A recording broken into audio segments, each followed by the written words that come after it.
नमस्कार, gangs of सचिवालय के तीसरी एपिसोड में आप सबका स्वागत। आज हम जिस विषय में बात करेंगे उस विषय को और इस विवेचना को आपको धैर्य से और ध्यान से सुनना चाहिए। इसके पहले कि हम इस पर चर्चा करें, आपको बताते चलेंगे मेरे हाथ में हाई कोर्ट का एक ऑर्डर है और फिर सुप्रीम कोर्ट का भी एक ऑर्डर है जो इसी केस से संबंधित करीब 31-32 पन्ने का हाई कोर्ट का ऑर्डर है और फिर सुप्रीम कोर्ट का ऑर्डर है।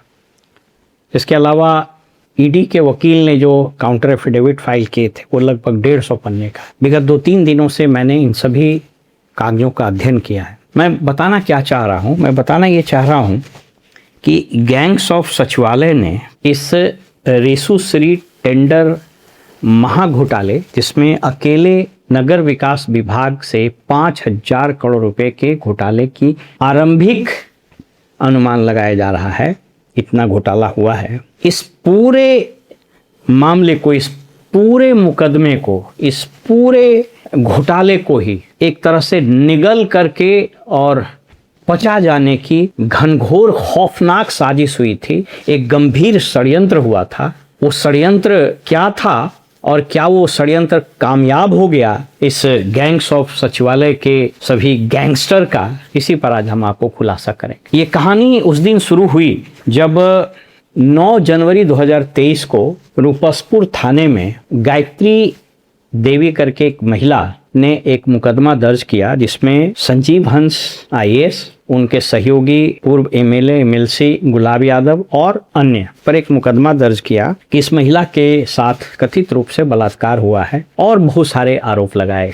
उसके बाद उसी मुकदमे को वो दानापुर सिविल कोर्ट में कंप्लेंट केस के माध्यम से दायर की। बहरहाल इसी बीच में फिर हाई कोर्ट में गई, हाई कोर्ट के डायरेक्शन से पर मुकदमा हुआ। कहते हैं ना कि मैंने कई बार आप लोगों से बात की है कि एडमंड लकार्ड एक बहुत बड़े क्रिमिनोलॉजिस्ट थे। उनकी थ्योरी है लकार्ड क्रिमिनोलॉजी थ्योरी। वो कहता है कि अगर अपराध कहीं हुए तो अपराध और अपराधी अपने निशान छोड़ जाते हैं। डिपेंड करता है इन्वेस्टिगेटिंग एजेंसी पर कि वो कितना मेटिकुलसली, कितना प्रोफेशनली एविडेंसेस को कलेक्ट करता है और उसकी फॉरेंसिक जांच करता है। इस मामले में अन्य धारा के अलावा आईपीसी की धारा 420 और 120 बी ये लगाए गए थे। अब पीएमएलए एक्ट एक कानून है, prevention of money laundering act 2002, उसमें शेड्यूल ए और बी, हम थोड़ा सिंपल करके बता रहे हैं, बहुत तकनीकी मामला है, लेकिन आपको बता दें, कभी मौका लगेगा तो हम आपसे बात करेंगे कि एक्चुअली पीएमएलए एक्ट बना क्यों, ईडी की स्थापना हुई क्यों, लेकिन अभी उसका वक्त नहीं। तो prevention of money laundering act में शेड्यूल ए और बी, इसमें ए में ये अपराध लिस्टेड हैं 120 बी और 420। तो prevention of money laundering act में इन्फोर्समेंट डायरेक्टरेट यानी ईडी को यह अधिकार है कि कोई भी अपराध के मामले यदि दर्ज होते हैं और उसमें वैसे धारा जो पीएमएलए के शेड्यूल में लिस्टेड हैं तो ईडी उसमें जांच कर सकते। तो बहरहाल इस पर ईडी ने एक मुकदमा दर्ज किया। उस मुकदमे का नंबर था ECIR नंबर 4। ECIR FIR को आप मान लीजिए, FIR थाने में होता है या फिर CBI वगैरह भी FIR करती है, लेकिन ईडी का जो FIR होता है उसको ECIR बोलते हैं, इन्फोर्समेंट केस इन्फॉर्मेशन रिपोर्ट। 14/3/2024 को याद रखें, 9 जनवरी 23 को गायत्री देवी ने केस किया। उसमें जो धारा लगाई गई थी उस धारा के आधार पर ईडी ने इन्वेस्टिगेशन शुरू करने हेतु 14/3/24 को मुकदमा दर्ज किया। हालांकि उस मुकदमे में रेसूश्री का नाम नहीं था। मुकदमे इसमें इन्वेस्टिगेशन करना शुरू किया तो ईडी जो काम करती है उसमें मनी ट्रेल को पकड़ती है। उस इन्वेस्टिगेशन में ये पता चला कि साहब संजीव हंस गायत्री देवी को 1-1 करोड़ का फ्लैट और बहुत सारी संपत्ति दी उसको। इसके अलावा ये पैसा संजीव हंस के पास कैसे आया, तो सुनील सिंह का नाम आया और उसी क्रम में और बहुत सारे लोगों का नाम आया, कैसे उसने मर्सिडीज़ वगैरह लिया।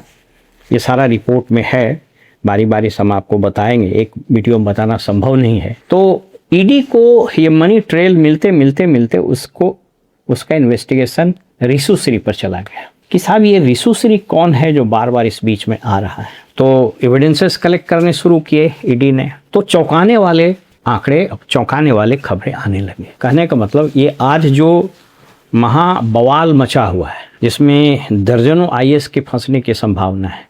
2 के घर पर तो रेड भी हो गया, योगेश सागर और अभिलाषा शर्मा। लेकिन आपको बताते चलें कि ये सब तो पोठिया मछली है। जिन लोगों के नाम आ रहे हैं, आनंद किशोर और संतोष मल, और अभी ऊपर भी जाएगा इसमें, जो शीर्ष पर हाकिम लोग हैं और एक जो मुख्यमंत्री के आसपास छाया की तरह घूमते रहते हैं, उन सब लोगों को जाना तय है। अगर ठीक से हुआ तो, नहीं हुआ तो फिर तो कोई बात ही नहीं। लेकिन इस केस को हम बिल्कुल तकनीकी तरीके से, लेकिन आम आदमी को समझने के उद्देश्य से आपको बता रहे हैं, इसलिए ध्यान से सुने। तो जब वो मनी ट्रेल मिलना शुरू हुआ तो उसमें रिशु श्री और फिर नगर विकास विभाग, फिर बुडको, फिर बहुत तरह की चीज़ें मिलनी शुरू हुई।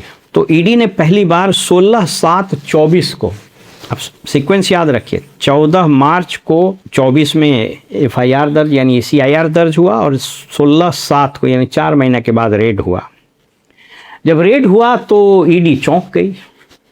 इतना संपत्ति, इतने कागजात, इतने इंक्रिमिनेटिंग डॉक्यूमेंट्स, इतने मनी ट्रेल, चैट वगैरह रिकवर हुआ। वो सब जो ईडी के वकील ने हाईकोर्ट में दिए हैं एफिडेविट, काउंटर एफिडेविट के माध्यम से, वो सारे चीज़ अब आ गए हैं। तो जब रेड किया तो बहुत सारी चीज़ें उसको मिलनी शुरू हुई और पता चला कि साहब ये जो ऋषि श्री है, इसकी पहुंच कुछ आईएएस अधिकारियों के चैम्बर तक बेधड़क थी, उसके बेडरूम तक पहुंच थी। सो मच सो कि उन लोगों की पत्नी उन लोगों को विदेश की यात्राएं भी करा रहा था। पैसा देने का कोड वर्ड था, आम पहुंचा देंगे वगैरह वगैरह। और ये टेंडर मैनेज करने का धंधा करता था। मतलब ये कि जैसे फर्ज कीजिए कि टेंडर, ऑनलाइन टेंडर अब होता है, तो टेंडर की शर्तों को ये कंप्यूटर में एक्सेस करके पहले ही जान लेता था। या जो कहते हैं कि सैया भय कोतवाल तब डर काहे का, जब विभाग का अपर मुख्य सचिव या तमाम आईएएस अधिकारी जिनके नाम आ रहे हैं यही लोग मिले हुए थे, तो टेंडर की शर्तों को भी ये हेर फेर करवा देता। तो उसके एवज में कुछ टेंडर अपने भी लेता था और कुछ टेंडर ये दूसरे को देता था। उसके एवज में 3 से 5% ये कमीशन लेता था। ये रिशु श्री ने ईडी को दिए गए अपने बयान में भी स्वीकार किया है। वो ईडी ने रिपोर्ट सारा दिया है कोर्ट में, वो सारा उसमें दर्ज है। तो ये सब मामला आया कि साहब तो बिहार सरकार के अंदर तह तक घुसा हुआ है। तो चूंकि मामला बिहार सरकार के डिपार्टमेंटल इश्यूज का था, तो इसलिए याद रखिए कि ईडी का जो जुरिस्डिक्शन है वह मनी इन्वेस्टिगेटिंग एजेंसी से अलग है। ईडी का domain prevention of money laundering act, foreign exchange management act FEMA और फ्यूजिटिव ऑफेंडर्स एक्ट वगैरह तक ही सीमित है। ये आईपीसी, तब का आईपीसी और अभी का जो बीएनएस है उसमें सीधे इन्वॉल्व नहीं होता है, बशर्ते कि बीएनएस या आईपीसी के केसेस में वो सेक्शन लगे जो prevention of money laundering act के स्केड्यूल में होगा, तो ईडी घुस सकती है। As a matter of fact उस स्केड्यूल में लगभग सारे एक्ट दिए हुए हैं, इसलिए ईडी को मतलब अनब्रिडल्ड पावर है एक तरीके से। बहरहाल वो एक तकनीकी इशू हो जाएगा, उस पर अभी हम नहीं जा रहे हैं। तो ईडी को लगा कि साहब ये तो बिहार सरकार के सिस्टम में घुसा हुआ है, तो let the Bihar government know. तो ईडी ने 20 अगस्त 2024 को एक पत्र लिखा स्पेशल विजिलेंस यूनिट को। आपको पता है स्पेशल विजिलेंस यूनिट बिहार सरकार की निगरानी का एक इन्वेस्टिगेटिंग विंग है जो सोफिस्टिकेटेड और स्पेशलाइज्ड ढंग के मामलों की जांच करता है, स्पेशली जिसमें ऑल इंडिया सर्विसेज का अफसर्स इन्वॉल्व होते हैं। तो ईडी ने 20 अगस्त को चिट्ठी लिखा स्पेशल विजिलेंस यूनिट को। तो स्पेशल विजिलेंस यूनिट ने आरंभिक जांच की और 1 महीना बाद 14 सितंबर 2024 को रिशु श्री एवं अन्य पर एफआईआर दर्ज किया स्पेशल विजिलेंस यूनिट ने। और अंततोगत्वा 27 मई 2026 को रिशु श्री को स्पेशल विजिलेंस यूनिट ने अरेस्ट किया है। याद रखिएगा, ईडी ने नहीं अरेस्ट किया। लेकिन जैसा मैंने बताया कि जब ईडी ने ECIR नंबर 4 यह 14 मार्च 2024 को जब केस रजिस्टर कर लिया, जिसमें ऑफ कोर्स रिशु श्री का नाम नहीं था, तो रिशु श्री को समझ में आ गया कि इसके लपेटे में हम आ जाएंगे। तो इसने पटना हाई कोर्ट में एक रिट एप्लीकेशन दायर किया। पूरा सिलसिलेवार समझ लीजिए, सब यूट्यूब चैनल और टीवी चैनल उछल कूद डांस कर रहा है, लेकिन इतनी तकनीकी चीज़ें हैं कि उन लोगों को समझ में नहीं आएगा या फिर उस ढंग से बता नहीं पाएगा। इसलिए मैं ये आम लोगों के लिए बताना चाहता हूँ कि इसको समझ लीजिए, ये इसलिए वीडियो थोड़ा सा लंबा होगा। तो ये एक रिट एप्लीकेशन इसने दायर की। इस रिट एप्लीकेशन में मुख्य रूप से रिशु श्री ने 3 मांग की। ये जस्टिस अरुण कुमार झा के बेंच में यह गया था। सोच करके देखी कि इस पिटिशनर ने एज मेनी एज 1 2 3 4 5 6 7 8 9 10 11 12 13 वकील लगाए थे इसमें, 13 वकील। बहरहाल तो इसमें मुख्य रूप से 3, बहुत डिटेल में नहीं जाते, 31 पन्ने का ये ऑर्डर है, लेकिन इसमें 3 मुख्य रूप से उसने मांग की थी रिशु श्री ने। पहला, उसने कहा कि साहब जो ये ECIR, तो आप ECIR जब हम बोलेंगे समझ लीजिएगा ईडी का FIR, तो ईडी के इस ECIR को क्वेश किया जाए क्योंकि ये गैर संवैधानिक है। और उसके कई एक उसने आर्गूमेंट्स दिए, उसके डिटेल में हम नहीं जा रहे हैं कि क्यों उसको कहा कि आपको कैंसिल करना है। दूसरा कि ये ईडी जो है 16 जुलाई 2024 को जो रेड की थी रिशु श्री के यहाँ, फिर उसके बाद उसको समन करके उसके स्टेटमेंट्स रिकॉर्ड किए थे। आपको बताते चलें कि ईडी को अन्य एजेंसी से कुछ मायनों में ज़्यादा अधिकार है। क्या अधिकार है? तो पहला जो ECIR होता है, यानी ईडी का जो FIR होता है, यह as a matter of right, as a matter of legal right, ये एक्यूज को नहीं मिल सकता है। जबकि बाकी के मामले में आपके खिलाफ अगर FIR होगा तो आपको कानूनी अधिकार है कि वो FIR की कॉपी आपको मिलेगी ही मिलेगी, पहला। दूसरा, इसके धारा 50 और 63 वगैरह में ईडी को सिविल कोर्ट का अधिकार है समन करने और बाकी चीज़ का, ये सब व्यापक अधिकार इसको मिले हुए हैं। तो इसके जो 16/7 को जो रेड हुआ, उसके बाद फिर जो इसका स्टेटमेंट्स वगैरह रिकॉर्ड हुआ था, तो इस पिटीशन में रिशु श्री ने कहा कि साहब वो जो हमसे लिया गया है बयान, वह बेसिकली हमको दबाव डाल के लिया गया है, ज़बरदस्ती लिया गया है, और वो सारे बयान मेरे खिलाफ चले जाएंगे। इसलिए संविधान में एक धारा है 20(3), यदि मुझे ठीक से याद हो, मैं दिखा देता हूँ स्क्रीन पर, तो उसमें प्रोटेक्शन है कि सेल्फ एक्यूज़ करने वाला, यानी वैसा बयान जिससे हम जो मेरे अगेंस्ट चला जाए, उसके अगेंस्ट प्रोटेक्शन है, तो उसको रद्द करने की मांग की। और तीसरा कि इसमें और कुछ रिलीफ्स का मांग किया। वो बहुत सारी चीज़ें हैं कि उसके बाद भी कुछ FIR दर्ज हुए, तो वो FIR क्यों दर्ज हुए हैं, उस सबको ख़त्म किया। तो मुख्य रूप से यही मांग था। इस पर बहुत लंबी बहस चली और अंततोगत्वा ये 18 मई 26 को इस केस में माननीय न्यायाधीश पटना हाई कोर्ट ने यह जजमेंट दिया, यानी इस पिटीशन को डिसमिस कर दिया, उसके आवेदन को निरस्त कर दिया, रद्द कर दिया। Therefore, in the light of discussion made herein above, I am of the considered opinion, जज साहब लिख रहे हैं, that writ petition is completely devoid of any merit। इसमें कोई मेरिट नहीं, इनके एप्लीकेशन में कोई रिलीफ इनको नहीं दिया जा सकता है, और इस तरीके से accordingly the present writ petition is dismissed। तो ये आवेदन इनका रद्द। अब इसी बीच आपको पता है कि साहब ये तो 27/5 को ये बंदा गिरफ्तार हो गया। ईडी ने गिरफ्तार किया था, याद रखिए, स्पेशल विजिलेंस यूनिट ने गिरफ्तार किया। इसके बाद ये चला जाता है सुप्रीम कोर्ट। सुप्रीम कोर्ट में जब ये जाता है तो इसी बीच ये गैंग्स ऑफ सचिवालय एक्टिव हो जाता है। ध्यान से सुनिएगा, यहीं पर एक महाभारत का आपको घटना सुना देते हैं तो आपको यह समझना आसान होगा कि ये कितनी बड़ी साजिश थी। और वो भला हो सुप्रीम कोर्ट का कि ये साजिश शायद वो समझ गई, और इसी के कारण ये जो साजिश था वो नाकाम हो गया। क्या साजिश था बताते हैं, पहले महाभारत का प्रसंग समझिए। आपको पता है कि महाभारत के युद्ध में कर्ण का सबसे बड़ा दुश्मन अर्जुन, और अर्जुन का भी इनफैक्ट सबसे बड़ा दुश्मन कर्ण था। दुर्योधन जानता था कि कर्ण के पास ब्रह्मास्त्र हैं, दिव्यास्त्र हैं, जिसका कि वो प्रयोग अगर कर दे, नाग का शस्त्र है, बहुत सारे शस्त्र थे, तो अगर प्रयोग कर दे तो अर्जुन मारा जाएगा। अब देखिए, भगवान कृष्ण चूंकि पांडवों के वो सारथी थे, तो मालूम था कि जो ब्रह्मास्त्र है कर्ण के पास, अगर वो चला दिया तो अर्जुन मारा जाएगा। तो भगवान कृष्ण ने ये पूरा रचा। आप सबको मालूम है, इनफैक्ट महाभारत, ये बेसिकली लोग कहते हैं कि ये लड़ रहे थे, वो सब भगवान कृष्ण ही कर रहे थे। अगर भगवत गीता को अगर आप पढ़ेंगे, 700 श्लोक, 18 अध्याय, उसमें एक श्लोक ही है, अहम आत्मा गुडाकेश सर्वभूता से स्थित अहम आदिश्च मध्यंच भूतनाम अंत एव च। बहरहाल मैं कोई प्रवचन के लिए नहीं हूँ। तो भगवान कृष्ण के बिछाए गए जाल ऐसे किए गए कि घटोत्कच को उतारा गया युद्ध में। घटोत्कच भीम का पुत्र था, विशालकाय शरीर, और वो जब आया तो उसने कौरवों की सेना में तबाही मचा दी, सबको घायल कर दिया। दुर्योधन घायल, दुशासन घायल, कर्ण घायल, तितर बितर कर दिया सेना।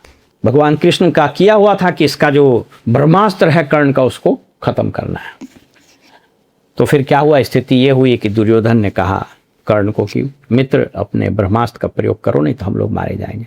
और कर्ण वो ब्रह्मास्त्र अर्जुन के लिए रखे हुए था, लेकिन कहा कि जब हम लोग सभी मर ही जाएंगे तो तुम क्या करो। गुस्सा गया दुर्योधन, तो कर्ण ने वो ब्रह्मास्त्र चला दिया और घटोत्कच मारा गया। इस प्रकार अर्जुन बच गया। और एक बार और महाभारत के युद्ध रण क्षेत्र में नाग का एक शस्त्र चलाए कृष्ण बच। कर्ण ठीक उसी प्रकार भगवान कृष्ण ने सुप्रीम कोर्ट में नीचे कर दिया। ये गैंग्स ऑफ सचिवालय ने वैसा ही ब्रह्मास्त्र चलाया था।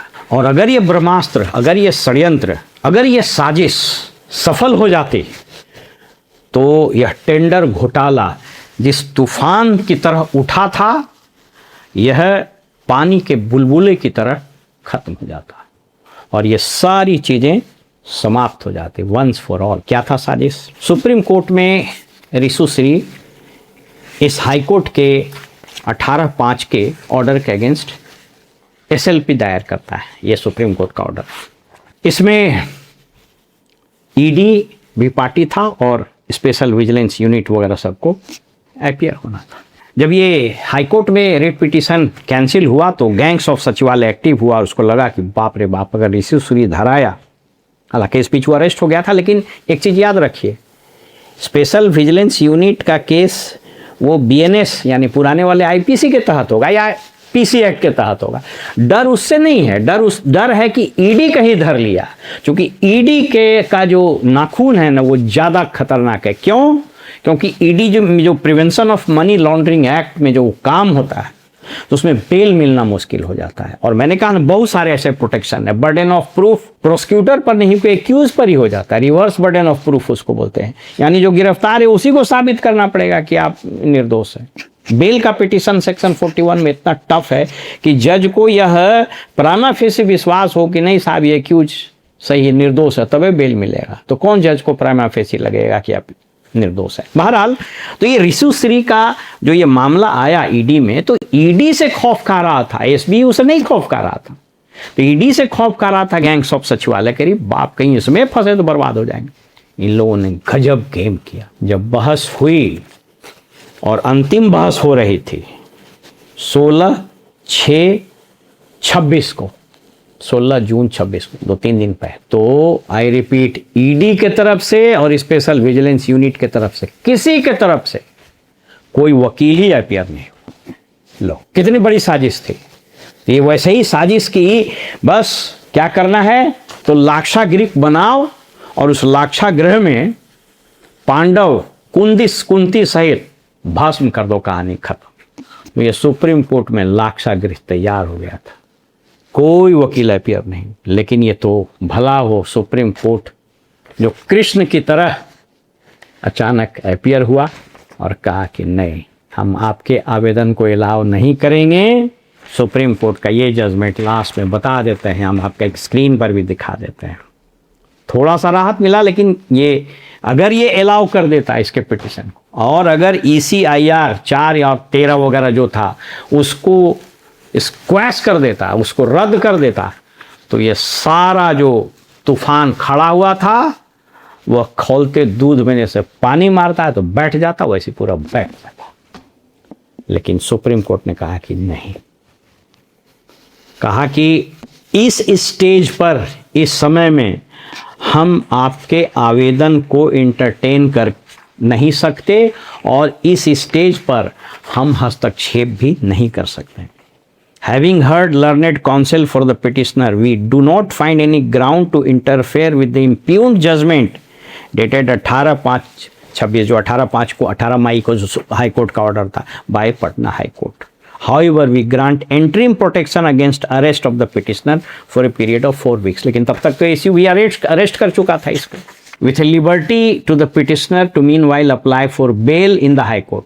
सच application shall be decided by the high court as per its merit. खाली यही कहा कि हाई कोर्ट मेरिट पर डिसीजन दे, इस पर नहीं कि हम एक बार रिजेक्ट कर दिए हैं तो हम रिजेक्टे करेंगे। यानी एक तरह से सुप्रीम कोर्ट ने गैंग्स ऑफ सचिवालय के द्वारा चलाए गए ब्रह्मास्त्र को ही निष्प्रभावी कर दिया।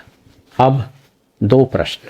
पहला कि क्या सुप्रीम कोर्ट में ईडी और स्पेशल विजिलेंस यूनिट यानी बिहार सरकार के तरफ से किसी वकील का नहीं खड़ा किया जाना महज एक इत्तेफाक था, एक भूल था, एक नेग्लिजेंस था, या यह एक गहरी साजिश, खौफनाक साजिश, खतरनाक षड्यंत्र का हिस्सा था? क्योंकि गैंग्स ऑफ सचिवालय के बहुत सारे अधिकारी हाईकोर्ट में रिशु श्री के एफआईआर यानी ईसीआईआर को क्वेश करने के आवेदन के डिसमिस होने के बाद बंच में दिल्ली गए थे, और ये लोग, मेरे जो सूत्र हैं बताते हैं कि बड़े बड़े लोगों से मुलाकात हुई थी और मैनेज कर लिया गया था कि साहब ईडी और बिहार सरकार का कोई वकील वहाँ खड़ा नहीं होगा।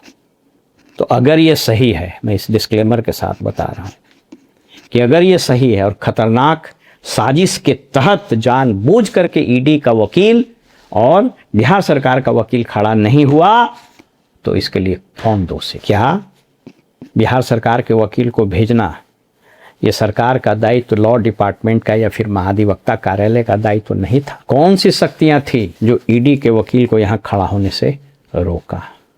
ये कौन सा साजिश था?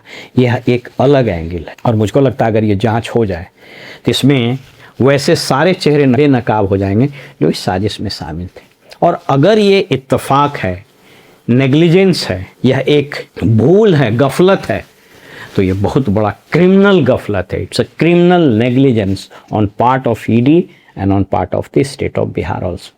मैं सिर्फ आपको ये बता रहा हूँ कि ये अभी सिर्फ नगर विकास विभाग के घोटाले 5,000 करोड़ के हुए। जिस दिन ये इरिगेशन का घोटाला खुलेगा, जिस दिन ये ग्रामीण कार्य विभाग का घोटाला खुलेगा, जब ये बिल्डिंग डिपार्टमेंट का, जब ये रोड डिपार्टमेंट, जब ये पीएचडी डिपार्टमेंट का, जब ये ऊर्जा विभाग का, जब ये अन्य लाइन डिपार्टमेंट के घोटाले खुलेंगे, इसलिए मैंने कहा था नीतीश कुमार वो धृतराष्ट्र थे जिन्होंने दुर्योधन, दुशासन सहित सभी कौरवों को छूट दे दिया था कि लूट लो हस्तिनापुर को। विगत 10 साल में 10 लाख करोड़ रुपए का घोटाला यहाँ हुआ है। अब ये देखना होगा कि घोटालेबाजों का जो कद भीमकाय हो गया है, राक्षस नुमा हो गया है, शक्ति भी अपरंपार है और पैरवी भी अपरंपार है। यहाँ भी सरकार इन्हीं की है, वहाँ भी सरकार उन्हीं की है। बर्बादे गुलिस्ता करने को एक उल्लू काफ़ी है, अंजामे गुलिस्ता क्या होगा, हर शाख पर उल्लू बैठा है।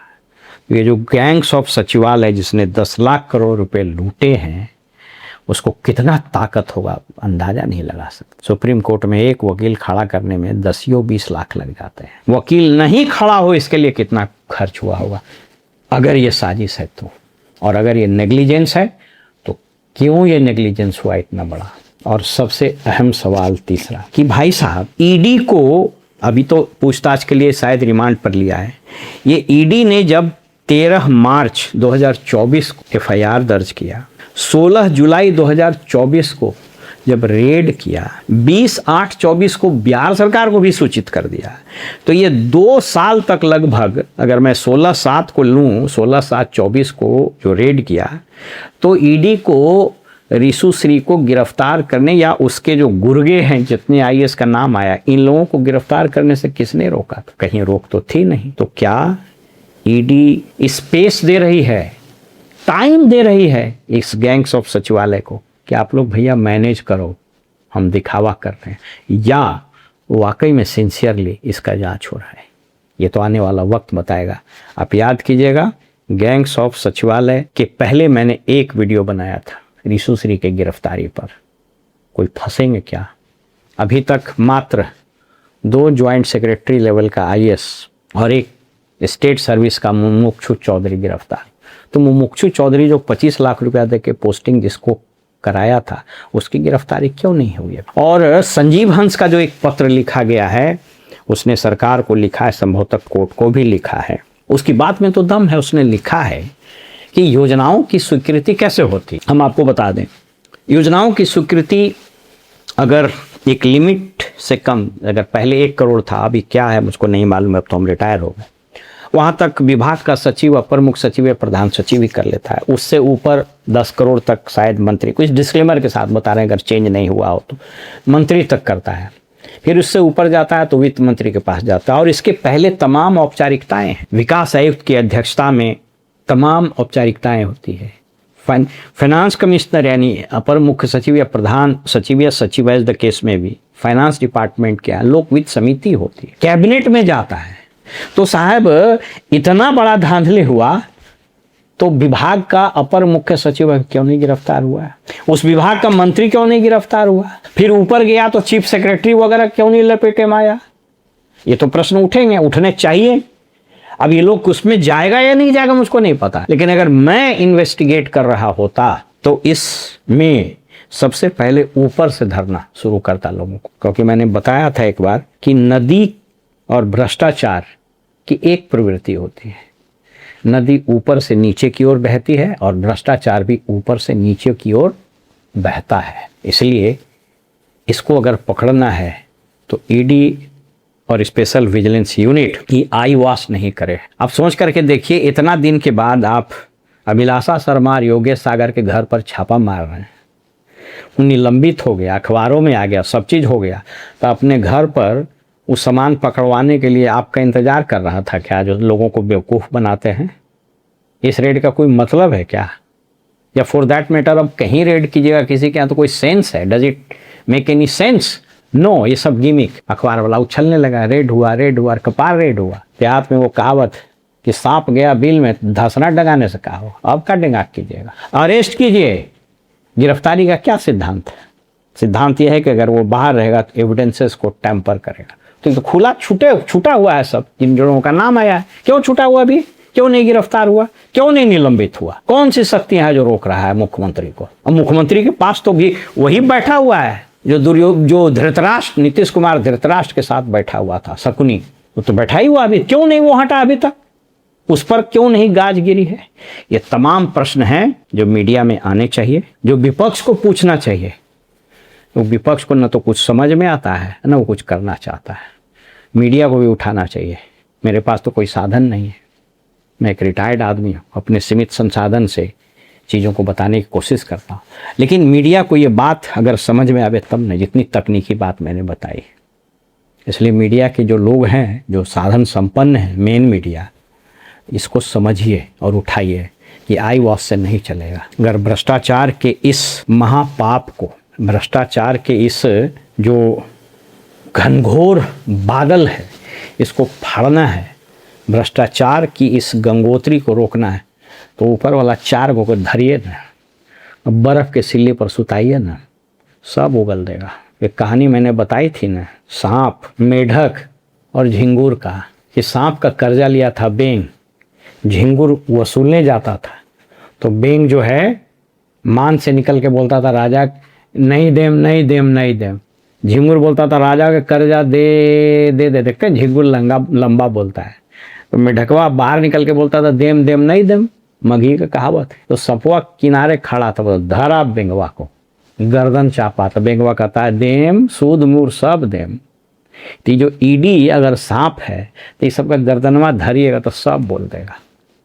5,000 करोड़ रुपया नगर विकास विभाग से अगर गया है तो वो राशि कहाँ है? वो तो आपको रिकवर करना पड़ेगा। स्टेट का, हमारा और आपका टैक्स का पैसा था।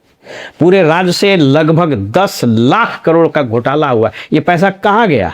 आपको तो निकालना पड़ेगा। ये सिंगापुर गया, ऑस्ट्रेलिया गया, दुबई गया, या बगल के राज्य में सिलीगुड़ी में है, हमको नहीं मालूम, लेकिन ये तो सब उगल देगा अगर सांपवा पकड़ लेगा मेढकवा को। तो हमको देखना है कि ये जो सांप है ये मेढक को कब पकड़ता है, या झिंगुर को खाली भेज के बोलता है कि राजा के कर्जा दे, अब मेढक बोला देम नहीं देम। तो कहीं ऐसा तो नहीं है कि ईडी और स्पेशल विजिलेंस यूनिट खाली झिंगुर को भेज रहा है और ये लोग बोल रहे हैं देम नहीं देम। तो देखें सांप, मेढक और झिंगुर का ये खेल कब तक चलता है। हमको भी इंतज़ार है, आप भी इंतज़ार कीजिए। फिलहाल में इजाज़त दीजिए और आप देखते रहिए वॉइस ऑफ रिपब्लिक। नमस्कार।